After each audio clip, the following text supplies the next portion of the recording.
అసలు లాక్డౌన్ ఎందుకు చేస్తారు?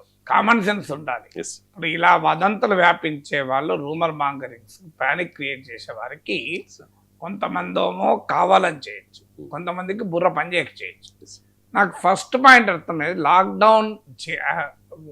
లాక్డౌన్ ఎందుకు వచ్చింది, దేని కొరకు లాక్డౌన్ విధించారనే కామన్ సెన్స్ ఉంటే ఈ ప్రశ్న రాదు.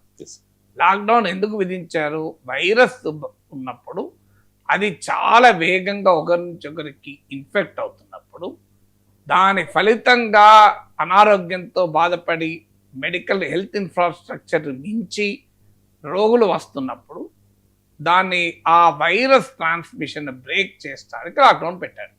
లాక్డౌన్ పెట్టింది ఫ్యూయల్ సేవింగ్ కొరకు కాదు, లాక్డౌన్ పెట్టింది దేని కొరకు కాదు కదా. So fundamental reason for lockdown ఏంటి?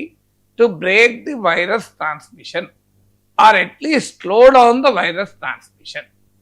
దానివల్ల ఏమవుతుందంటే మెడికల్ ఇన్ఫ్రాస్ట్రక్చర్ కోపప్ అయ్యేలా, ఇమ్యూనిటీ పెరుగుతున్న క్రమంలో వ్యాప్తి చెందితే దాని డిస్ట్రక్షన్ ఇబ్బంది అనేది తగ్గిపోతుంది. అది కదా దాని ఉద్దేశం. సో ఇప్పుడు దీనికి ఏం సంబంధం? లాక్డౌన్ పెడితే ఎకానమీ మొత్తం క్లోజ్ అవుతుంది. అప్పుడు ఏం చేస్తారు? అసలు ఎకానమీ నడవదు కదా. అసలు లాక్డౌన్ వల్ల ఇంకా పరిస్థితి దిగజారుతుంది కదా. అఫ్కోర్స్ లాక్డౌన్లో మనం వర్క్ ఫ్రమ్ హోమ్ చూసాం, లాక్డౌన్లో మనము